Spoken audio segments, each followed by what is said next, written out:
What's up, y'all? Welcome back to the Jenner Show podcast. Today's special guest is Luke Lawless. What's up, man? How's it going? Good. How are you? Living the dream in my house. Can't wrestle, so it's great. Perfect. Of course, that quarantine, life really sucks. Yes, it So, does. the question I got for you is, when did you start getting into wrestling, man? So I have a weird relationship with wrestling. Mhm. My dad, my uncle are huge fans of it, and when I was a kid, like when John Cena, Kurt Angle, was big, I used to watch it all the time, and then Okay. and then I kind of grew out of it. Um, because I don't know, people at school weren't really watching it. Like I didn't really have anybody else to hang out with. And when I was about 16 years old, my sister actually got into it, and then I had somebody to hang out with and watch wrestling. So I got into it again, and then I discovered New Japan and all the other stuff, not just WWE. And Yeah. yeah, from there I was like, oh, okay, this is a lot better than I remember. So, when did you start watching back? So you were 16. So when was that around? What year? uh, It'd be about 2016, 2017, right about then. Yeah. That's kind of What? when I started really watching a lot too. Really started watching every week. So, what made you get to be a wrestler? So I graduated college, Okay. and I could have applied for jobs and everything like that, but I thought to myself, do you know what? I really want to try this wrestling thing, Oh and I yeah. know if I don't do it now, I might regret it later on in life. So I talked to my family, and they were supportive, and they said, yeah, do it. So I moved to Calgary and started training with Lance Storm, and Oh, I've been doing it ever since. Storm. Yeah. How was the training with Lance Storm? Amazing. I Yeah. mean, 5 days a week, nothing but wrestling. That's your full focus when you're over there. So, you have no distractions. All it is training, and it's like a crash course of what you need to know so you can go and work the indies when you're done. He's amazing. I can't say enough great things about him. Okay. So, when you moved to Calgary, how was that? Dropping everything from here and moving to Calgary? Nerve-wracking. Yeah. Um, I've traveled before, but not for this kind of reason. Yeah. I just got an Airbnb. Turns out to be in a really bad neighborhood. Oh. Didn't know that till I got there. Well, I figured that out when there was a shooting out front of my place, and I was like, the cops were talking to me. They're like, oh yeah, you're in a bad neighborhood. I was like, yeah, I figured that out. Thanks. But it was 10 minutes. Heads up, no? Yeah, yeah. I didn't know any better. I'm not from the area, right? But it was great. I learned a lot. I could only focus on one thing, so there was nothing. I wasn't working. I had to save money, so Yeah. there was nothing I had to do other than wrestling. So I could just do that, hang out with the people that were training with me, and wake up, do it again the next day. Oh And yeah. yeah, and then on the weekends we go help with shows, set up the ring and stuff like that with RCW. That sounds really good, man. It is. It is. It's if it was still open, I'd say for everyone to do it, but it's not, unfortunately. But Oh yeah, it's he's definitely not for everyone. You got to have the heart and desire to do this. for sure. So, what made you come back to Ontario? So I was debating if I should stay there or not. So I came back, and I was actually talking with Santino Marella at Yeah. SummerSlam. I came back at SummerSlam, and I was talking to him about my experience and stuff, and he told me to come to Battle Arts and check out the gym because I wanted somewhere I could still keep up. Yeah. Because when you're new in the industry, you're not getting bookings, so Yeah. I need to keep my ring stuff up to date. So I just needed somewhere I could train, get in the ring, take some bumps. Because you trained from Lance Storm, you wanted another WWE wrestler to keep up with that level of training. I feel. Yeah. Plus, the facility, I read about it, and it's a great facility, and I Yeah. just needed somewhere I could get A get in the rundown. ring. Right. It's not a Yeah. storage locker, right? Yeah. It's a big facility with a nice ring. You get shows every month. That's pretty good for up and comer. Right. Yeah. I was my first week there. It was me and another guy came we were from the same area, so we both went together after Oh, Storm, and we were there the first week, and he's like, "Hey, we have a show pretty much the week after," and he said, "Do a little match." So me and him did a 5-minute match, and he's like, okay, guys, we'll be on the show. And from there, we've been on like every show. Well, he left, but we've been on every show. I've been on every show, and I can. And hopefully, once we get back, like I'll start branching out and be able to get other places as well. How long have you been with Battle Arts? It's crazy now to think of it, but it's been 2 years. Is that like with the pandemic or like before? with the pandemic. So I was there for like a full year, pretty much, and then the pandemic hit, and it sucked too because like I had just formed a tag team. Yeah, with Beef. With Beef. Yeah. And like it was my favorite match I've ever had. Like it was great. Like I could feel the crowd momentum behind us, and like the momentum from people in the back were like saying like, "Oh, that was actually really good" and stuff. And then all of a sudden everything shut down, and all that momentum went away. And then who knows what's gonna happen when we get back? So we got to figure that out still. But I feel like you thought you were probably just hitting right when you were like about to hit your stride and feel like really good about yourself. Like the pandemic hit. Exactly. Like we just had a good flow going. Like comfortable in the ring, comfortable working the crowds. Everything was just falling into place, and then everything crashed down. And then so we'll see. Hopefully, we can pick up where we left off. Okay. Yeah. So how does it feel like fighting in front of crowds? Amazing. I mean, it's like a high. Yeah. It's like right now without doing it, like I'm going through withdrawals. Like every few months, it's like I'll watch something on TV, like a pay-per-view or something, and I'll be like, oh, like I miss this so much. And especially like in the US right now, I'm like watching people that have full crowds. Oh It's like, oh man, like it's like yeah, like I go through like these like little stages of like every few months I'm like, oh my god, like this sucks. Bring me back to wrestling. Exactly. But it's amazing. Like I don't know, when I finish a show, like I won't be able to sleep for hours because my blood's pumping and got a smile on my face, you know what I mean? Got a lot of momentum from that crowd, like they're pumping you up, like even if you're a heel, like they're booing you, that gets you pumped up. So like everything gets you pumped up. Well, yeah, like if they're booing me, like great, I did my job. Like that's to me, like I don't care if they're booing me, if they're cheering me. To me, it's the same. Like I love it. Like no matter if I'm getting reaction from the crowd, that's all I care about. You've played both heel and face, right? I've done both. Yeah, I started off as a heel with my feud with Beef, and did a couple other matches as a heel, and then when we got put into a tag, I started to turn to a face. Yeah, and so we'll see. It's new. It's different. Like after the shows and stuff, people talk to you. That's probably one of the best parts. You probably feel like wrestling. I got fans. Yeah, but whatever they need, like I'll do. Like I feel like now I can do both, so which is good. Yeah. Mm-hmm. Do you have any backstory on how you started wrestling or anything? Like any backstories or whatever? I mean, like the backstory pretty much is graduated college, like I said. Didn't want to really get into. I took police foundations, so policing, and I know like to get into policing at a young age is really hard. Yeah. So I talked to my mom and my dad, and I was like, I kind of want to do this wrestling thing, and my dad like is a wrestling fan, but first he's like, oh, like you'll be addicted to painkillers and like because he knows like so many like stories and stuff, especially like I live in Curtis, which is right near Oshawa. Oh, okay. And Oshawa like has a lot of like history in professional wrestling.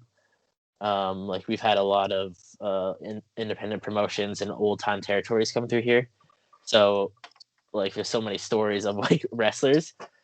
But and I'm a small guy, like I'm 5'7". Oh yeah. And like I would tell people, yeah, I want to be a wrestler, and they just kind of look at me and laugh, and I'll be like, yeah, it's not like how it used to be. Like, yeah, 20 years ago, I had to be 6'4", 220, 225, 250. Nowadays, like the industry's changed, which is great for me. Kenny Omega, Will Ospreay, you see all them, and they're like really like not tall, and they're really thin, they're athletic, lean, like yeah. Yeah, so I talked to them again, and I was like, yeah, I really want to do this. And they eventually said, okay, like you have the money. So I contacted Lance and said, hey, this is me. This is what I want to do. And he said, okay, here's the class that you can start. And then I hopped in my car like about a month later, packed it, and drove to Calgary. Took me about 3 days, but by myself, which was boring, but it was really cool. Yeah. I mean, like, to be honest, it's like if you got to take that opportunity, you got to take that opportunity, you know? Exactly. I can't wait any longer because you never know what's gonna happen, right? Well, you said at SummerSlam you met Anthony and you were talking to him about going to Battle Arts. How did you meet Anthony? Meet and greet actually. Agree. Oh, wow. Yeah. So I was there and I like Lance had told me he's like try to find somewhere like maybe you can train, and I've done my research. Right, there's not like a lot of places around here, Oh, and yeah. no matter what, like I'm gonna have to travel because I'm an hour from Toronto. Yeah. Mississauga is an hour and a half drive. So I was walking around, like my sister wanted to meet like I forget who was there. I think like Dana Brooke and stuff. And Okay. I walked by and I saw him. And I was like, oh, do you know what? Like, I'll just talk to him. And I said, hey, like, I just graduated Storm. I'm looking for a place to train. Da da da. And he said, oh yeah, come on by on Monday. I think it was Monday, and we'll like see what we can do. So I actually left there, and then I somehow talked to my friend Christian, who was also from Storm. He's like, "Yeah, I talked to Santino. And he told me to come by on Monday." I was like, "Oh, really?" So did Oh, I. seriously? I got a friend. Yeah, so I showed up, and he was there, and it was great because made me feel more comfortable going to a new place because I had somebody with me. Mm-hmm. And so yeah, I showed up. He literally just says, Anthony Santino was just like, do a couple rolls. Okay, yeah, you're good. Like you could, I guess you could tell like I already had technique, right? And Yeah. so he joined in, and I was like, everyone was so welcoming right away. Like especially, I feel like not being new to it, like I wasn't like Like starting having sit down. here, right? So like, and I know the etiquette. So like I walked around, introduced myself. Yeah. And now like people that are great. Like I know if I have any questions or I need any help, I can reach out to so many people and they'll help me out for sure. So it's a great Yeah. place. It's a great community. So you say it's kind of like a family in a way? For sure. For sure. I haven't really talked to the new guys yet, the new Hmm. owners. I met them once at the show we had outside. Yeah. Um, so I still have to get to know them, but so once it's open, like I'll have to introduce myself again and get started again. But the people there like are great. From like Matt Black, like he's always been great to me. Runion's been great to me. Like so many people, crew, they're always great. So I'm excited to get back. That's for sure. Yeah, of course. It's damn pandemic though. Like Oh yeah, I too mean, long. Too long. hopefully So sometime in the summer. oh, hopefully. So another question I got for you is what's the backstory of the name Luke Lawless? It's kind of funny. So like I have a family name. It's actually Lawler, Okay. and I'm like, oh Lawler, like history has such a big history, right? Hmm. So my first ever match, like I was told, like you want to be like double letters. So I was like, okay, Luke. So Luke Lawler. I wrestled as Luke Lawler in my first match, and then Santino was like Lawler. I don't know, like it's such a, Yeah. you know what I mean? Which is fair point. I was like, yeah, I get that. And then Mm-hmm. because of my character at the time, like I built out of Alberta, like the outlaw country and stuff. Okay. Like we were just throwing around names, and then all of a sudden he's just like Lawless. I was like, that's pretty good. And he's like Luke Lawless. There you go. So ever since then I've been Luke Lawless, and I mean it's a cool name. I like it. It's unique. I mean I've looked up Lawless. I can't find any others. So I mean it's It's basically to you, and it kind of like brings up your thing because no one else has that name. So it's like exactly. like It's I feel like unique. Lawler, it would have been like, okay, well, he's like Jerry Lawler's son, or like But there's a something few like that. Lawlers. Yeah, yeah, Yeah. yeah. So but yeah, so eventually we got to the name, and it kind of works with my character as well, being from there and bringing the whole Alberta thing. So it's good. I liked it for Yeah. sure. Do you have any funny stories that you want to share? Oh, I mean, like, You're just like, oh, there's so many. yeah.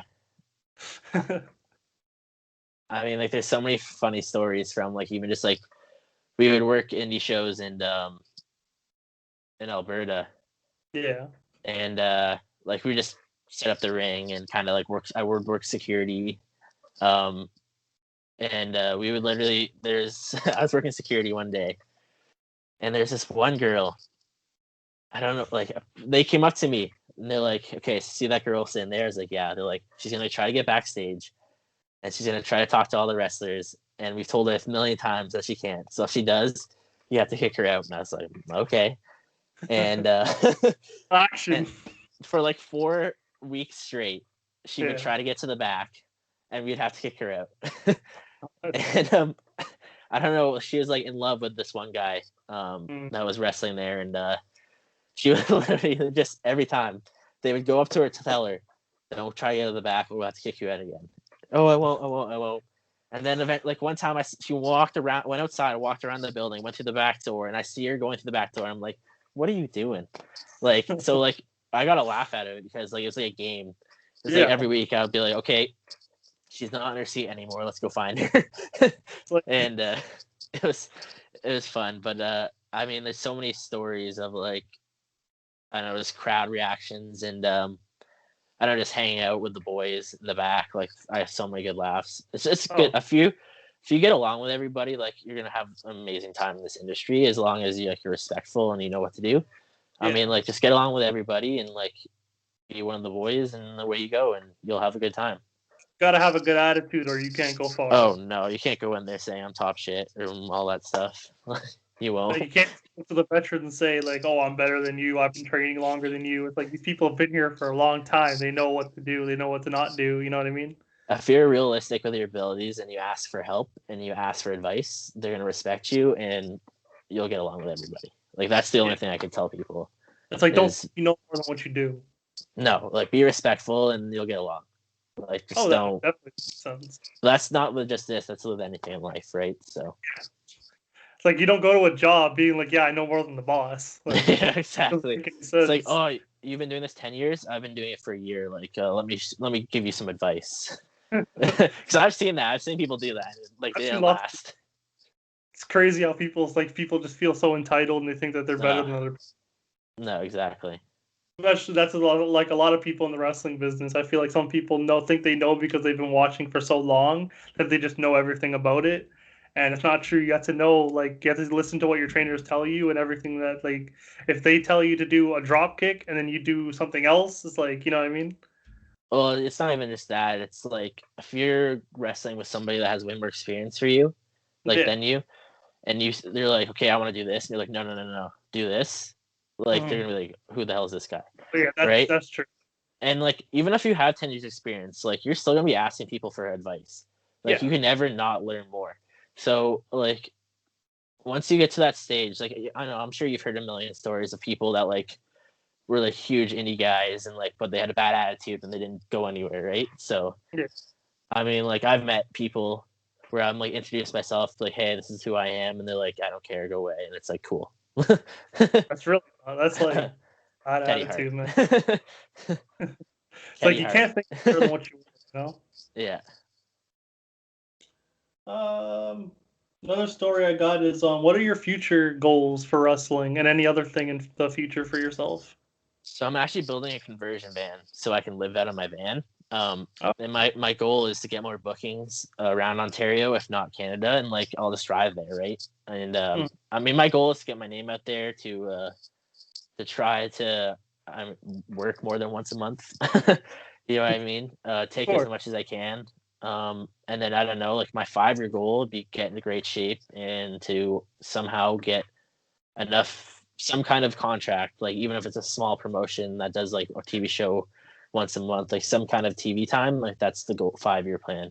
I mean, like of course I want to be in AEW or WWE, but like I'm a realist. Like I know how tough that is, and I know if I just do the work, eventually who knows what can happen. But like that's not my let's say near future plans for sure. Like basically, like in the next like probably 5 or 6 years, you kind of want to be doing something with wrestling, right? Like I'm only 22, so I mean, by the time I'm 27, I mean, hopefully I'm in a good spot where people will actually take a look at me, right?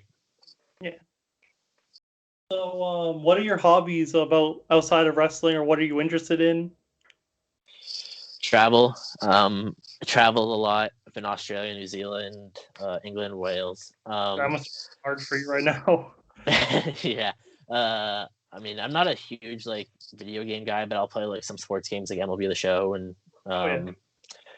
NBA. Other than that, like I'll watch wrestling, take notes. I mean, I don't have a lot of hobbies. Like, there's not much to do, especially right now.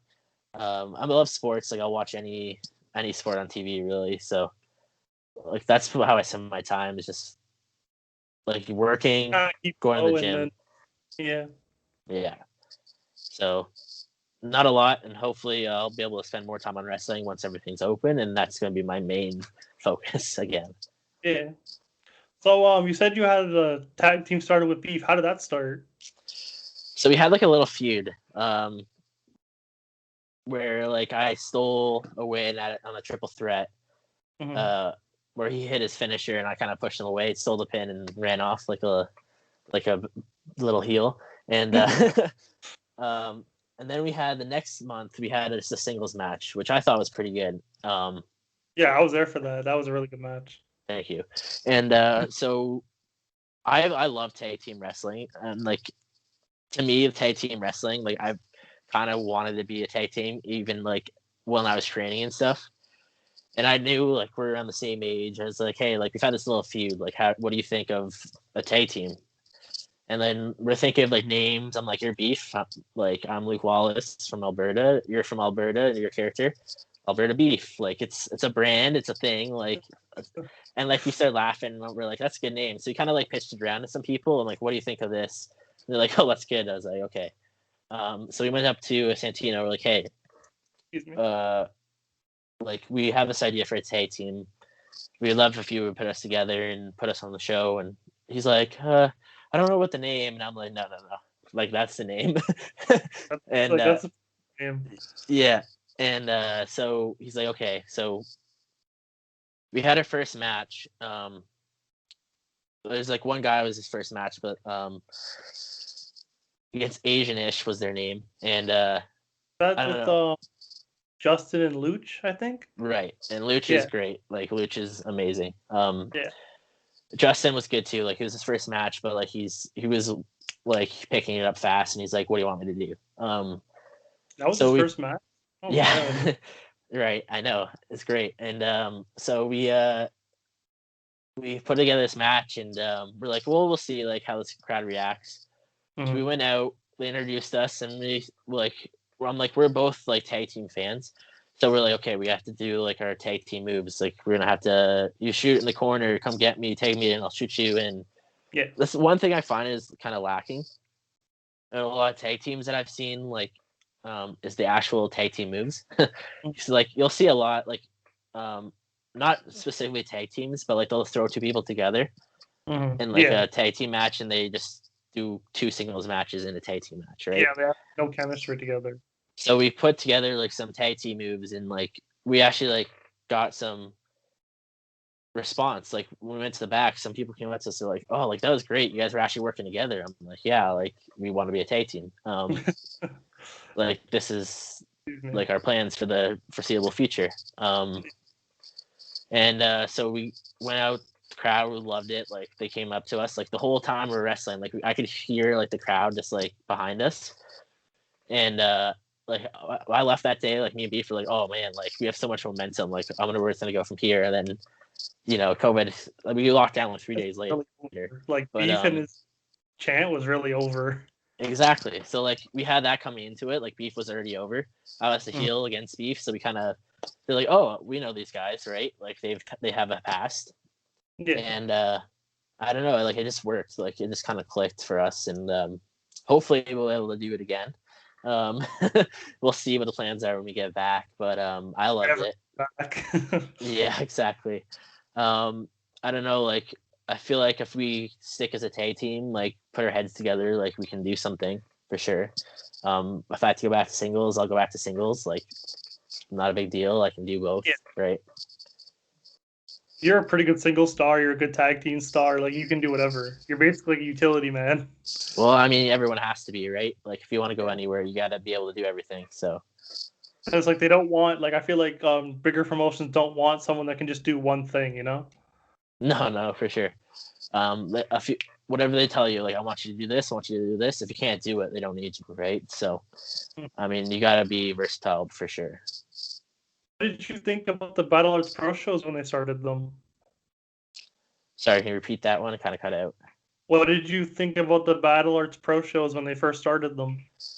Great. Like it was cool because I would actually, if you watch some of those shows, you'll see me, the guy working the camera. Um, Yeah, they're great. Like I learned a lot just watching. Especially bringing in the bigger names like XWE guys, yeah. Crime Time. I mean, those guys were amazing. Like they like even, like they would sit us down, talk to us. They're just amazing guys. That Um, must have been really good for teaching you guys about stuff, like about the WWE and like other wrestling promotions. it wasn't even that. Like they taught us about like getting our names out there, like stuff that Yeah. people don't necessarily talk about. And just like watching them put a match together, or like watching them that close working. Like I'm just like in my head, I'm just like I'm filming, but I'm in my head, I'm going, oh okay, oh wow, oh, okay, You you're know right. in your head. Yeah. So I mean, like it's little things like that that you pick up, and hopefully I can turn into something that I do. And it just Mhm. I don't know, like watching that level of wrestling, like to me is just being in front row, literally ringside, a part of the Yeah, match in some capacity. Like you just learn so much, and I mean, like I'm thankful for those guys, and I mean, what happened was terrible, and of course. yeah, I like that was can't awful, believe but he's honest. I have that memory of him of helping us out, and like that's how I remember him, and he was a great guy. So It's really great that you got that experience before the tragedy that happened, to be oh honest. yeah, I'm very thankful to have met him for sure. You must have been devastated when you found out that news. I mean, it wasn't soon after. I mean, like it was very like sad. Like I know a lot of people in the family Battle Yeah. Arts was very sad, and the wrestling community in general, because there's so many stories of how good a guy he was, and especially like the way it happened, and like what like a hero he was. Um, Hmm. like I mean, that just tells you how the guy was, right? It kind of Like helps the story in a way. oh, 100%, 100%. Because, Um, like, what happened was, like, because of his, like, heroism. oh, for sure. Yeah. I mean, like I met him the one time. I mean, I would have loved to have met him more, but I was thankful for that little time that we had of communication. And a lot of, like, I know a lot of, like, marks and stuff would say, like, oh, well, wrestling's wrestling. Like, you learn from a bigger guy, you learn from a smaller guy. There's no difference. But, like, you can see the level of wrestling that they do compared to, like, the wrestling of, like, when you guys are training. It's a lot different. Yeah. I mean, it's just it's not even just the moves; it's the psychology. Yeah. It's the work in the crowd. It's the how to tell a story. Um, and like you have to be able to do that. You need time, and those Yeah. guys that worked in I don't know 300 days a year, Mm. right? Like they have the experience, and like if someone doesn't listen to any of them, like I don't know why you're even Exactly. You can't just doing be this, there right? be like, I know everything. I'm gonna be the best. You can't just go first day and just be a WWE champion. It doesn't Oh work. no. You gotta have anyone take any advice. I don't care who you are. Like I'll listen and put it into to work if it makes sense for me. Exactly. That's how you honestly. That's how you get better because you don't get better by just not listening to anyone and just doing your own thing. No, it's like anytime I learn something, like if someone's like, okay, oh, try this, I'll be like, okay, I'm gonna do that 1,000 more times, and then I'll do it in a match. Like, I've seen people like, okay, I'll do it right away, and it kind of looks weird to me. Like, I've always learned, like from any sport, if you do something 1,000 times, like you get the hang of it. And so I always try something 1,000 times, Yeah. or close to if I can, and then I'll really implement it. And I know it's in my brain that way. I'll be like, okay, I got this. Yeah, because when you do something so much, you just get like, okay, well, I know how to do this. It's done. Like, I know how to do it like consistently, and I can do it in my matches or like even just in my training or whatever. So Yeah, well, like, yeah, it's muscle memory, right? You don't yeah, even think about it. Like all of a sudden, like you're doing something, like oh, right. Like I didn't even think. You don't even think. You just do, and that's where you have to get to be Mm. good in the ring.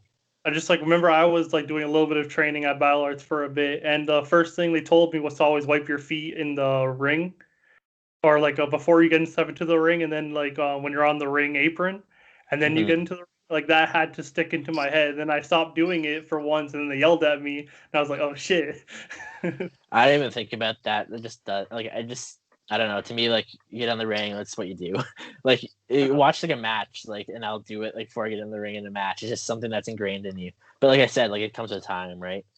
Exactly. If someone like you who's been wrestling for a decent amount of time knows to do that, but like someone that thinks they know everything won't do that, and then they won't get the push that they need. You know what I mean? I mean, if you could rub somebody the wrong way, I'm sure, by doing Exactly. that. Not listening. Especially if it's the promoter's ring and he's watching you and he's asked you to do it and you haven't. Like, Yeah. I feel why? like they just do it just to make sure that you're listening. You know? Oh, for sure. I mean, I'm sure it's some kind of test. It depends on who's asking, but I mean, like you want to keep the stuff out of the ring for the main part. Like you don't Mm-hmm. want to be jump like going suplex landing on like a pebble. I mean, that's gonna hurt more than it already does. Of course. One last question for you. So, who do you think inspired you the most? Chris Jericho. Yeah. Yeah, I love Chris Jericho. Like, I remember him like from before, and especially like him and Kevin Owens, the whole festival of friendship to me, like really, I don't know, it kind of like got me engaged again. Mm-hmm. Um, and like just the career he's had from Mexico to even when he was with Lance as the Thrill Seekers, Yeah. all the way up to WCW, WWE, leaving, like being this huge star in WWE for I don't know 20 years, Mm-hmm. and then saying screw it, I'm gonna go to New Japan and wrestle, and then from there AEW. Like, I mean, you can't ask for a better career than that. And like, Really. he's not a huge guy too. Yeah, I Um, know. like he was billed as cruiserweight for the longest time. Yeah. So like kind of like look at him and be like, okay, like that's I can do that. Like I can't do that, but like I can, you know what I mean? Like I could try to be him someday. Like that would be amazing. But It's basically just like you have to go with the times if you want to stay relevant. no, exactly. And he's reinvented himself so many times from his mic skills to his different characters. Like if there's some kind of career that you want to mimic, I mean like Chris Jericho to me is like the alpha. So His finishers, he's changed like his promo skills, character. right. Like he's been able to reinvent himself into like a funny character, a serious character, like in 2008, and then in like 2017, like with Kevin Owens with the list. It's like Right. he does everything. Then he goes to Japan as a serious heel and beats up everybody, and then everyone takes him seriously, and Mm-hmm. like they sell out Tokyo Dome, he main events it, and it's like okay. And now he's with his inner circle thing. It's like okay, like this guy knows like how to do it all. Yeah, like and now like he's in a feud with the Pinnacle, I believe. Right. Yeah. Like he just like and people were saying like, oh well, he's getting out of shape. He's like losing his touch. But it's like character No, work he's is not. WWE. I mean, like, watch any of his matches still, like, it's still great. Like, any Yeah, promo he has is still great. Like, he's 50, right? Like, you can't expect for him to look like the same he did even 10 years ago, right? So, mm. like, he's been on the road for how many years? Like, it's going to catch up to you eventually, but he's still, like, anytime he's on TV, I'm going to be watching. Oh, of course. All right. So anything that you want to share or anything you want to plug? Just follow my Instagram, Luke Lawless Wrestling, if you can, and all my information's on there. And if you want to follow me, thank you very much. Thanks for having me on. It's been fun. All right. Thank you, man. You're probably my most high-profile guest because I wouldn't count my sister yet. Yeah, I mean, she's a lot more profile than I am, but I watched that. That was good. Yeah. Thank you. Yeah, anytime, man. All right. So that's pretty much it for the podcast, and stay tuned for tomorrow when we have Yanni, and yeah. Later, man. We're out. Thank you.